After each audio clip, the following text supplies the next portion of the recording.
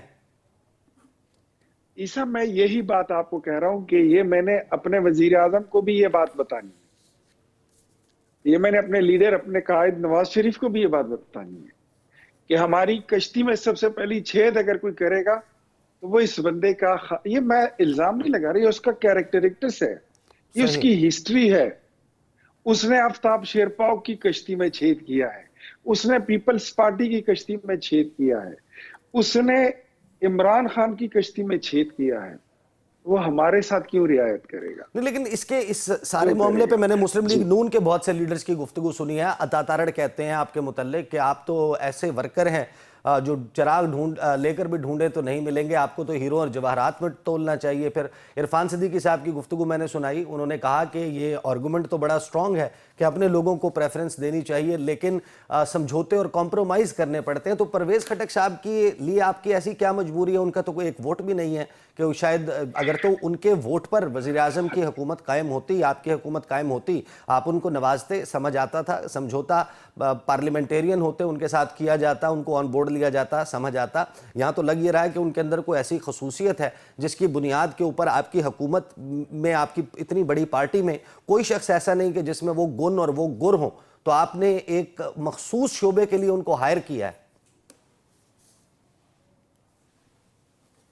یہ ہم پوچھیں گے, یہ سوال ہم اٹھائیں گے ہماری جب بھی میٹنگ ہوگی, ملاقات ہوگی اپنی قیادت کے ساتھ, تو یہاں پر یہ سوال ہم ضرور اٹھائیں گے کہ ایسا کون سا کام ہے جو وہ حضرت کر سکتے ہیں اور وہ ہم نہیں کر سکتے ہیں. اپنے بازوؤں پر آپ کو ریلائی کرنا ہوگا, اپنے بازوؤں پر آپ کو اعتماد اور اعتبار کرنا ہوگا.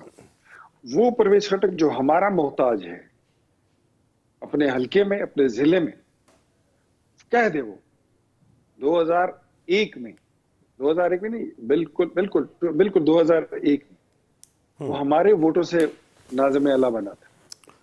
اس کا بھائی پی ٹی 2002 میں آئی ہماری ووٹوں سے پارلیمنٹیرینز MPA جو بنا ہے, تھا. پی ٹی آئی پارلیمنٹیرینز جو ہے وہ آپ کی اتحادی ہے, لہٰذا آپ کو لگا کہ آپ کی جماعت کو لگا کہ آپ اس میں پرویز خٹک صاحب کو پی ٹی آئی پارلیمنٹیرینز کے رہنما کے طور پر حصہ دیں اقتدار میں. پاکستان تحریک انصاف, پرویز خٹک آپ کہہ لیں یا پارلیمنٹیرین کہہ لیں, جو اس نے ایک جماعت بنائی تھی PTIP, وہ اب تحریک انصاف, وہ PTIP اب پرویز خٹک کے پاس نہیں رہی, بلکہ آج سے 9-10 مہینے پہلے الیکشن کے فوراً بعد ان کا اجلاس ہوا, اور پرویز خٹک کو ان کی ناقص پالیسیوں پر یہ ان کو فارغ کر دیا, ان کی بنیادی رکنیت, انہوں نے استعفیٰ بھی دیا, وہ بھی آن ریکارڈ ہے. اس وقت پرویز خٹک کسی پارٹی کے چیئرمین یا ہیڈ نہیں ہے, ہی از این انڈیویجول, ایک ہارا ہوا انڈیویجول, اے لوزر, جس کے پاس اس کے پلے کچھ نہیں ہے. اور دوسری بات میں آپ کو یہ بتاؤں کہ یہ گزشتہ الیکشن میں 2024 میں اس نے پاکستان کی اسٹیبلشمنٹ کو بھی بڑا بدنام کیا ہے. یہ جلسوں میں جا کر, یہ آن ریکارڈ ہے, یہ کہتا ہوتا تھا میں ایجنسیوں کا بندہ ہوں, مجھے اسٹیبلشمنٹ نے کھڑا کیا ہے اور وہ مجھے چیف منسٹر بنائیں گی, میری شکل کو دیکھو, ارے دیوانو مجھے پہچانو, میں ہوں کون, میں ہوں ڈان, اور میں آپ کا اگلا وزیر اعلیٰ بننے والا ہوں. یہ تاریخ اور یہ بات نوٹ کر لو. اختیار ولی اور صاحب, یہ سوال جو ہے وہ صرف اس کیمپین میں, سن لے ذرا جی مزے کی بات بتاؤں, میں وہیں پر جا کے پھر جلسے میں کہتا تھا کہ اس کے پاس کوئی ایجنسی نہیں ہے, یہ جھوٹ بولتا ہے, جس ایجنسی کی یہ بات کرتا ہے وہ اس کے پاس نہیں ہے. اس کے پاس صرف ایک ایجنسی بچی ہے, یا وہ کرکرے چپس کی ہے یا وہ پھر لائف بوائے صابن کی ہے, یہ فارغ ہے. اور وہی ہوا, اس کے پلے کچھ نہیں آیا. آج اس کی حیثیت ایک ہارے ہوئے جواری کی طرح ہے. معاملہ صرف اس ہارے ہوئے جواری کا نہیں ہے. میں آپ کے سامنے کچھ نام رکھتا ہوں, ان کا تھوڑا سا انٹروڈکشن رکھتا ہوں, آپ ہمیں بتائیں کہ مسلم لیگ نون کو یہ سمجھوتے کیوں کرنے پڑ رہے ہیں, اور الیکشن کے بعد کرنے پڑتے. سمجھ آتی تھی کہ الیکشن میں آپ کے پاس میجورٹی نہیں آئی, آپ نے دشمنوں کو یا حریفوں کو بھی اپنے ساتھ ملا لیا, لیکن یہ تمام سمجھوتے تو لگتا یہ ہے کہ آپ اقتدار میں آنے سے پہلے کر چکے تھے. اقتدار میں عوام کی رائے جانے بغیر آپ نے یہ سمجھوتے کیسے کر لیے؟ فیصل وابڈا صاحب ہیں, فیصل وابڈا آپ کے ووٹوں کے اوپر سینیٹر بنتے ہیں, آپ ان کی حمایت کرتے ہیں, وہ آپ کی لیڈرشپ کے متعلق جو زبان استعمال کرتے ہیں شاید میں وہ استعمال بھی نہیں کر سکتا. وہ کہتے ہیں کہ میاں محمد نواز شریف وہ کمزور گھوڑا ہے جو اکیلا بھی ریس میں دوڑے تو چوتھے نمبر پر آئے گا, اور جب اسی فیصل وابڈا کے خلاف توہین عدالت کی کارروائی ہوتی ہے آپ باجماعت جاتے ہیں ان کی حمایت کرنے کے لیے, ان کے ساتھ یکجہتی کا اظہار کرنے کے لیے سپریم کورٹ. انوار الحق کاکڑ آپ کو فارم 47 کا تانا دیتے ہیں, گندم سکینڈل جو ہے وہ معاملہ سامنے آتا ہے, وہ آپ کو فارم 47 کا تانا دے کر چپ کرا دیتے ہیں, آپ کچھ نہیں کہتے. محسن نقوی صاحب نگران وزیر اعلیٰ, کیا نگران وزیر اعلیٰ کو آنے والے سیٹ اپ میں ان کو حصہ ملنا چاہیے, ان کو موجود ہونا چاہیے کابینہ میں؟ سرفراز بگٹی صاحب وہ نگران سیٹ اپ میں وزیر داخلہ تھے, آج وہ کس طریقے سے, پاکستان کا آئین اس کی اجازت نہیں دیتا, وہ ایک صوبے کے وزیر اعلیٰ بن گئے ہیں. جہانگیر ترین کو آپ چینی چور کہتے تھے, ان کو اقتصادی مشاورتی کونسل میں رکھا ہوا ہے. غلام سرور خان صاحب کو آپ آج بھی سمجھتے ہیں کہ انہوں نے پاکستان ایئر لائنز کو جتنا نقصان پہنچایا کسی نے نہیں, لیکن آپ کی جماعت نے ان کے خلاف ایک کینڈیڈیٹ کھڑا نہیں کیا. اس کے بعد اون چودھری صاحب میں سنوا چکا, آپ کی جماعت کہتی تھی کہ وہ ڈرگ ڈیلر ہیں, ڈرگ سپلائی کرتے ہیں, وہ آپ کی کابینہ کا حصہ ہیں. علیم خان صاحب کے مختلف جلسوں میں سٹیٹمنٹس آپ کی پارٹی کے بارے میں, شہباز شریف صاحب کے بارے میں, اور پھر آپ کی پارٹی کے ان کے بارے میں سٹیٹمنٹس سب کو معلوم ہے. اس کا کیا جواز ہے, ان سمجھوتوں کا کیا جواز ہے؟ کمزور مینڈیٹ. نواز شریف نے الیکشن سے پہلے ایک بات کہہ دیا تھا, متحدی تھی اگر آپ کو یاد ہو. جی, نواز شریف نے یہ الیکشن سے پہلے یہ بات کی تھی کہ اگر مینڈیٹ کمزور ہوگا تو حکومت کمزور ہوگی, حکومت کمزور ہوگی تو فیصلے کرنے میں اتنی معتبر اور توانا نہیں ہوتی. آج جو نام آپ لے رہے ہیں میرے خیال میں حکومت کی مجبوریاں ہیں. یہ حکومت کی مجبوریاں ہیں کہ کچھ مصلحتیں ہیں, اور مصلحتوں کی وجہ سے یہ ساری چیزیں ہو گئی ہیں. اور دوسرا اس میں سب سے بڑی مصلحت جو مجھے نظر آتی ہے کہ پاکستان واقعی میں ایک ڈیفالٹ کی نہج پہ پہنچا ہوا ملک تھا, اور اس کو وہاں سے نکالنے کے لیے میکسیمم پولیٹیکل ہارمنی کے لیے آپ کو چھوٹی بڑی قوتوں کو سب کو ملا کر اپنے ساتھ آپ نے موو فارورڈ کرنا تھا. تو یہ اس سے زیادہ کوئی نہیں ہے, اس سے زیادہ کوئی چیز میں اس کو نہیں سمجھتا. تو یہ جو لیکن نواز کمپرومائزز شریف ہیں نے یہ ان بات پر کی تھی اب تو آپ مجھے یاد آئی کہ اگر آپ مینڈیٹ ہمیں دیں گے تو ہم کچھ کر سکیں گے, اگر مینڈیٹ نہیں دیں گے تو پھر مجبوراً مصلحتاً حکومتیں بنائی جاتی ہیں اور پھر معاملات کو لے آپ کر کی آگے گفتگو سے چلا یہ جاتا اندازہ ہے. تو میں لگا چکا ہوں کہ آپ کا کوئی ارادہ ایسا نہیں ہے کہ آپ اپنی جماعت سے راہیں جدا کریں, اپنی ریزنٹمنٹ کو پارٹی میں رہتے ہوئے اپنی قیادت تک پہنچائیں گے اور اپنا مسلم لیگ نون کے ساتھ سیاسی سفر جاری رکھیں گے. کیا یہ بات درست ہے؟ آپ بالکل ٹھیک سمجھے ہیں. میں یہاں پر میں کسی مہمان کے لیے اپنا گھر خالی نہیں کروں گا, اپنی جگہ خالی نہیں چھوڑوں گا. میرا وزیر بننا نہ اختیار بننا ولی صاحب, یہ بڑی چھوٹی سی بات ہے, اور یہ پیچھے رہ گئی ہے. میرا اپنا ایک موقف ہے, اصولی موقف ہے, وہ میں دے چکا ہوں, میں ریکارڈ پر لا چکا ہوں. قیادت کی مرضی ہے, آگے وہ جو فیصلہ کرتے ہیں وہ سب چاہیے. اختیار ولی صاحب, آپ جب اسلام آباد آئیں گے I will invite you to the studio. وقت جو ہے وہ ختم ہو گیا, میں لیکن آخر میں ایک چیز سنوانا چاہتا ہوں تمام دیکھنے اور سننے والوں کو بھی اور آپ کو بھی, کہ پنجاب کی موجودہ وزیر اعلیٰ مریم نواز صاحبہ الیکشن سے پہلے انہوں نے نوشہرہ اختیار ولی کے متعلق کیا کہا تھا. بریک لیں گے, بریک سے جب واپس آئیں گے تو گفتگو کا سلسلہ جاری رہے گا, آپ یہ سنیے. Welcome back after the break. Programme کے آخری حصے میں ہمارے ساتھ موجود ہیں رہنما پاکستان تحریک انصاف جناب رؤوف حسن صاحب, اور بات کریں گے اس وقت جن کنسرنز کا اظہار کیا جا رہا ہے عمران خان کی صحت کو لے کر, اور ایک ایسا وقت جب پارٹی کے رہنماؤں کی سیاسی رہنماؤں کی عمران خان سے اڈیالہ جیل میں ملاقاتیں نہیں ہو رہی، تحریک انصاف کی آئندہ پالیسی کیا ہوگی؟ خاص طور پر عید کے بعد جس کیمپین کو چلانے کی بات کر رہی تھی، ان تمام موضوعات پر بات کریں گے، لیکن گفتگو کا آغاز رؤوف حسن صاحب، آئی ایم ایف کی ٹیم اس وقت پاکستان میں موجود ہے، ٹیکنیکل میٹنگ جو ہے وہ ختم ہو چکی ہیں، اب پالیسی مذاکرات ہو رہے ہیں۔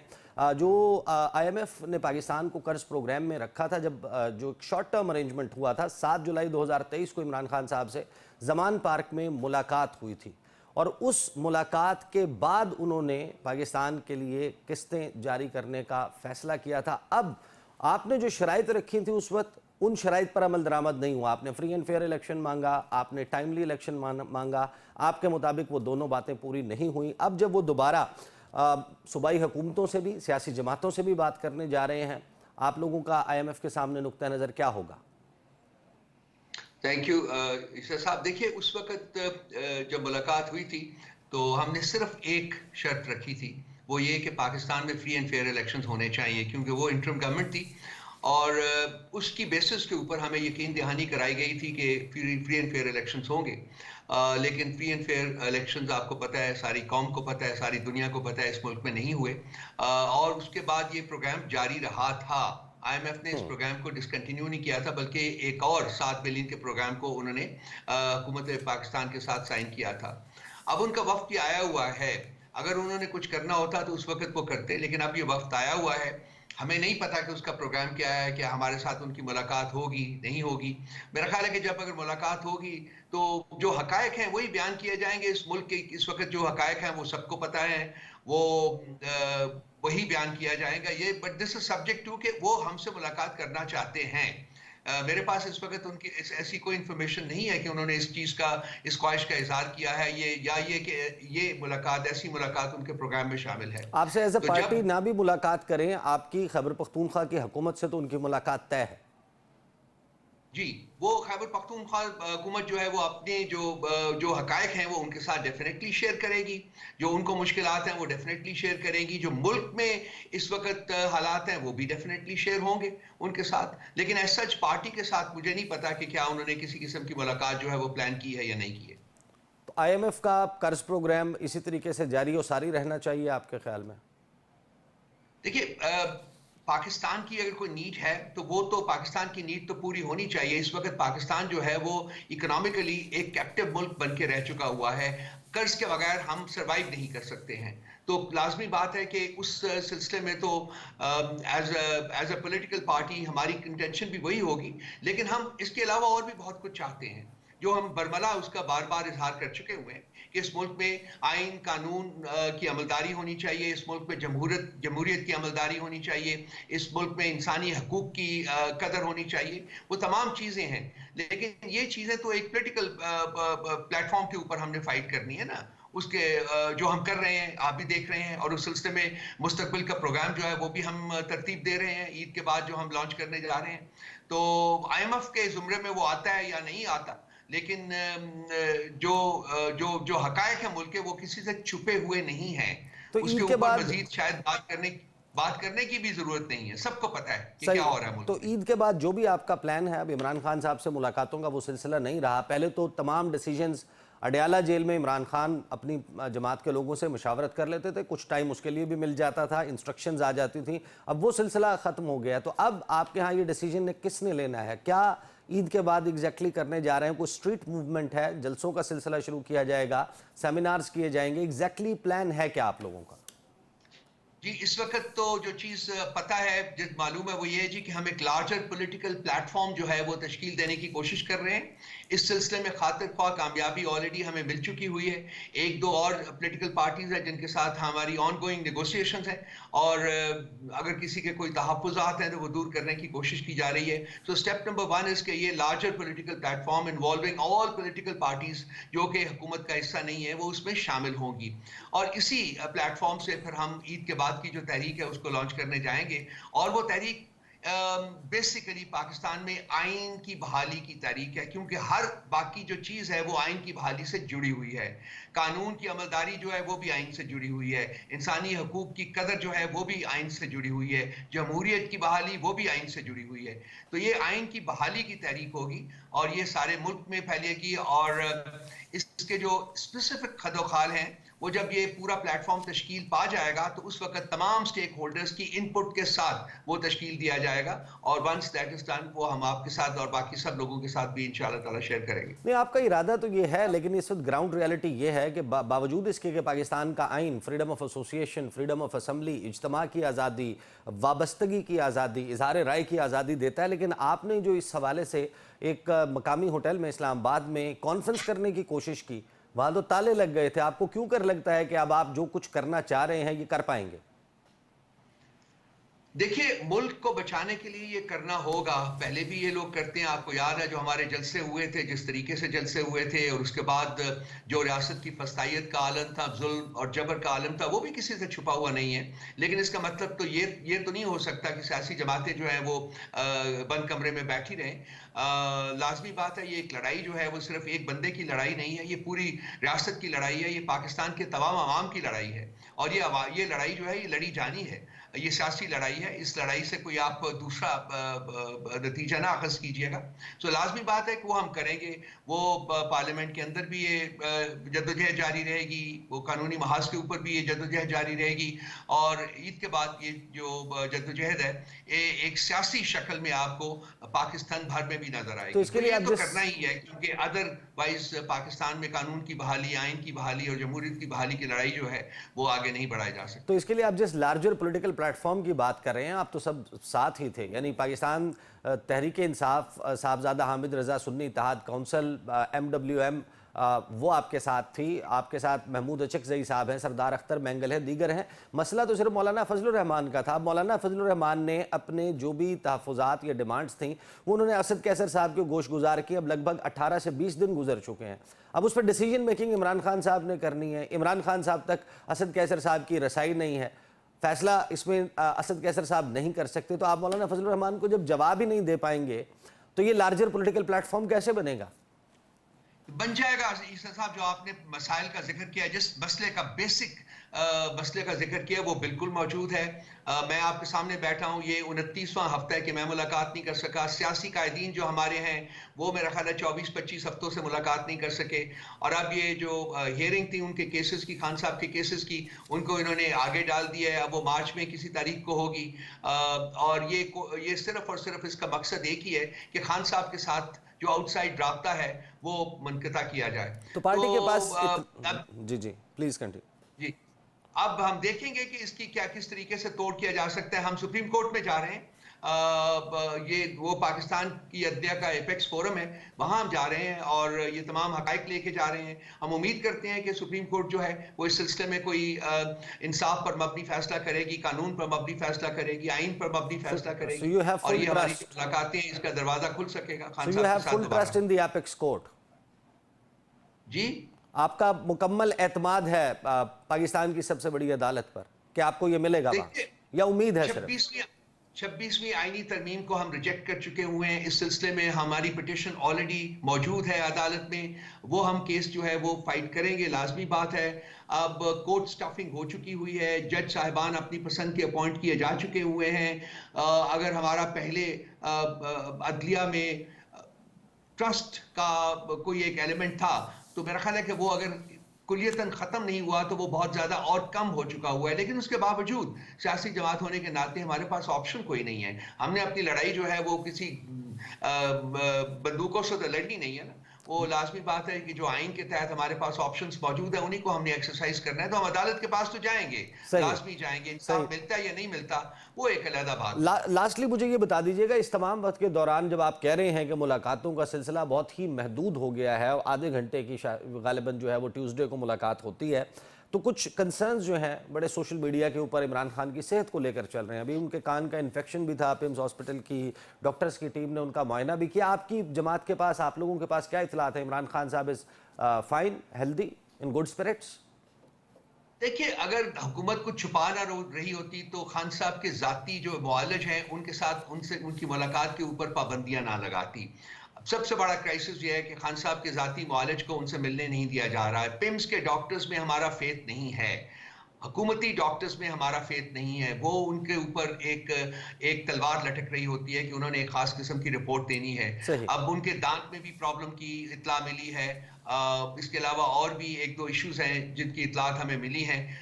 تو چاہیے تو یہ کہ ان کے ذاتی معالج کو فوری طور کے اوپر ان سے ملنے کی اجازت دینی چاہیے حکومت کو, تاکہ وہ ان کی صحت کے بارے میں ایک صحیح. فیکٹ بیسڈ رپورٹ جو ہے وہ ہمارے ساتھ شیئر کر سکے, پاکستان کے عوام کے ساتھ شیئر کر صحیح. سکے. رؤف حسین صاحب, وقت ختم ہو گیا. آپ کے وقت کا بہت بہت شکریہ. اب تک کے لیے اتنا ہی, اجازت دیجیے. اللہ حافظ.